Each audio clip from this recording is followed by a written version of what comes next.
সুপ্রিয় দর্শক শ্রোতা, আসসালামু আলাইকুম। আমরা এখন এই মুহূর্তে অবস্থান করতেছি আমাদের কণিকারা হুজুরের কবরের পাশে। আপনারা ইতিমধ্যে আমার একটি ভিডিওতে দেখেছেন, কণিকারা হুজুরের একটি ছবি আমি আপলোড করেছিলাম। তো অনেক বাইরে ভিডিওটা শেয়ার করেছেন, আবার অনেকে জানতে চাচ্ছেন হুজুরের খবরটা দেখার জন্য। তো এই হিসেবে আমি মূলত আসলাম এখানে ফখরুল ভাইকে সাথে নিয়ে জিয়ারত করার উদ্দেশ্যে, তাই ভাবলাম একটা ভিডিও করি। তো আপনারা দেখেন হুজুরের এই যে কবরটা কিন্তু এখানেই, হুজুরের এই যে কবরটা। তো ইন দ্য লাস্ট মোমেন্টে আমরা যে কথাগুলো বলবো সেটি হচ্ছে, আমাদের এই কণিকারা হুজুর নিঃসন্দেহে আল্লাহর একজন খাস বান্দা ছিলেন। সত্যি নিঃসন্দেহে একজন আল্লাহর খাস বান্দা ছিলেন।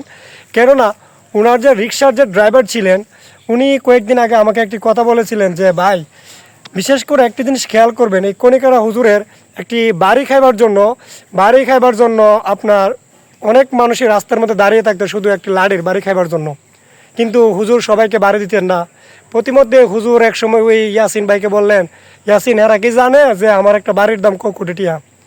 চিন্তা করেন তো, আল্লাহর একজন খাস বান্দা এই মুহূর্তে এই কবরের মধ্যে শুয়ে আছেন।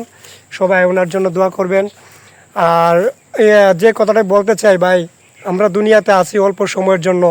এত অহংকার, হিংসা, মারামারি, ফিডাফিডি করে একজনের সম্পত্তি নিয়ে এগুলো আসলে করা কখনোই ঠিক না।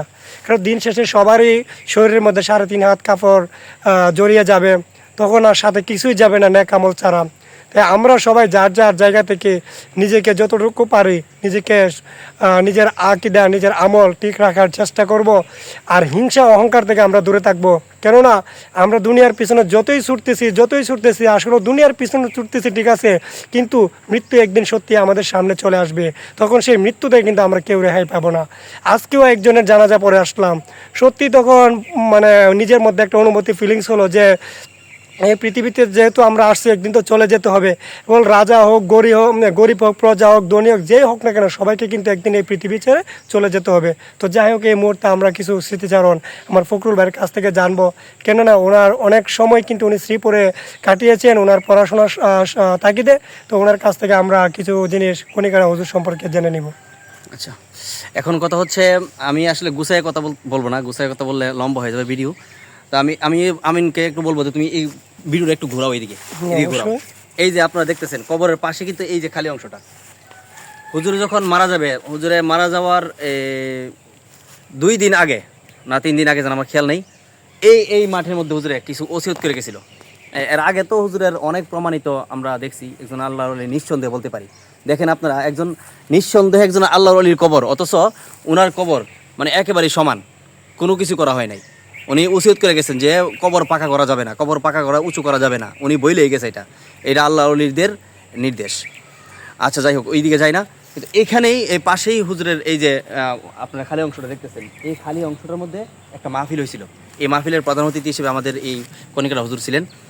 হুজুরে ওই দিন ওসিয়ত করছে মানুষে, কয়েকটা ওসিয়ত করে গেছেন যে তোমরা হারাম পথে চলবা না, হালাল পথে চলবা, মানুষের ধন সম্পত্তি লুটে নিবা না, তোমরা সবসময় ব্যবসা বাণিজ্য করবা, ব্যবসা বাণিজ্যটা হালাল জিনিস। আর হুজুরে আমাদেরকে ওসিয়ত করে গেছেন যারা এই শিরকি কাজের সাথে লিপ্ত, মানে হুজুরে আসলে মূলত এই কথাটা বোঝাইছে, যারা শিরকি কাজের সাথে লিপ্ত তাদেরকে তোমরা মুসলমান হিসেবে গ্রহণ করো না। হুজুরে এই কথাটা এই মাঠের মধ্যে বলছে, আমি এখানে উপস্থিত ছিলাম তখন। তো যাই হোক, হুজুরের অনেক কিছুই আমার নিজের চোখে দেখা, এগুলো বলতে গেলে ভিডিও অনেক সুন্দর কথা হুজুর সম্পর্কে ফখরুল ভাই বলেছেন। তো সবাই একটু দেখেন, হুজুরের এই কবরের পাশে আমরা আছি। সবাই হুজুরের জন্য দোয়া করবেন। আজকের মতো করে আমরা ভিডিওটা এখানে শেষ করলাম। ধন্যবাদ সবাইকে। আসসালামু আলাইকুম।